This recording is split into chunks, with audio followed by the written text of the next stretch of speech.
Lazy Jack does the housework. In the hustle and bustle of today's world, there was a laid-back guy named Jack. He lived with his mother in an ordinary neighborhood where they struggled financially. His mother worked tirelessly to make ends meet, while Jack preferred to lounge in the sun during the warm weather and relax by the heater in winter. As a result, everyone called him Lazy Jack. On Monday, fed up with his lack of initiative, Jack's mother finally had enough. "Jack," she said sternly, "if you don't start pulling your weight around here, you'll have to fend for yourself. I'm exhausted from working, and you're old enough to help." Her voice trembled slightly, not from anger but from weariness. Jack, sensing the seriousness, nodded. However, he did not entirely understand the gravity of their situation. She gave him 2 chores for the week, to do the laundry and clean the house. On Tuesday, it was laundry day. Jack figured laundry was simple enough. He gathered all the clothes into one pile, tossed them into the washing machine, and pressed a button. That was easy, he thought as he went off to nap. When the laundry machine was done, he pulled everything out only to find that some of the clothes had shrunk, including his mom's favorite sweater. When his mother came home and saw the damage, her face fell. "Jack," she exclaimed, frustration clear in her voice. "You've ruined the clothes. You can't just mix everything without checking." Jack shrugged, trying to brush off the mistake, but his mother wasn't amused. She patiently showed him how to properly sort the clothes, check the labels, and use the correct settings on the machine. "I'm tired, Jack," she said, her voice softening. "I need you to do this right." For the first time, Jack noticed tears in her eyes. It wasn't just about the laundry, it was about the overwhelming pressure of doing everything alone. On Wednesday, Jack cleaned the house. He figured it wouldn't be too hard if he cut a few corners.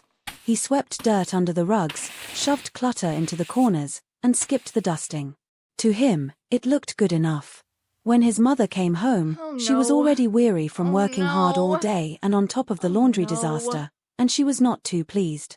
"Jack, what is this?" she asked furiously, pointing at the dirt under the rugs and the untouched surfaces. "It looks worse than before." Jack stammered, "I thought it was fine." "No, Jack, it's not fine. I'm tired of coming home to more messes. You need to take this seriously." Tears welled up in her eyes, and Jack stood frozen, watching his mother cry for the first time. Seeing her break down hit him hard. He hadn't realized how much pressure she was under and how deeply his laziness affected her. On Thursday, determined to make it right, Jack woke up early on Thursday and re-washed the laundry, carefully following his mom's instructions. This time, the clothes came out perfectly. He also spent the entire day cleaning the house properly, no shortcuts, just sweeping, mopping, dusting, and organizing everything the way his mother liked. When she came home that evening, she looked around, surprised. "Oh, yes. "I don't know what to say, Jack," she said, calmer now. Though she was still upset, she could see he had made an effort. She gave him a small hug. "Thank you for finally helping." Friday, Saturday, and Sunday. Over the weekend, Jack kept trying to be helpful. He handled smaller tasks, like taking out the trash, doing the dishes, and running errands without being asked. He tried his best, knowing that his actions would make a difference. His mother, though still tired, began to relax a little. She didn't have to remind him to help, and while he wasn't perfect, Jack was trying. Monday was like a new beginning. 1 week after Jack's mother's warning, it was time to do the washing again. This time, he did the laundry without shrinking anything, cleaned the house thoroughly, and even prepared a simple dinner before his mother returned from work. When she walked in, she saw the clean house, neatly folded clothes, and dinner waiting on the table. His mother looked around, her tired eyes softening with happiness.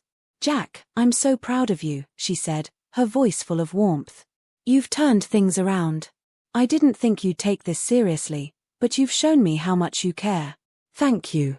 Jack beamed, feeling a sense of accomplishment. "I guess I'm not so lazy after all," he joked. His mom chuckled and hugged him. "I always knew you could do it. I'm glad you're trying, Jack," she said, her voice quiet. "But I need more than just effort once a week. I need to know you're in this with me." Jack nodded, understanding now that it wasn't just about doing chores well, it was about showing his mom that he cared and that she wasn't in this alone. From that day forward, lazy Jack wasn't so lazy anymore. He still enjoyed his naps in the sun, but he learned that helping out wasn't just a chore, it was a way to make life a little easier for the person he loved most.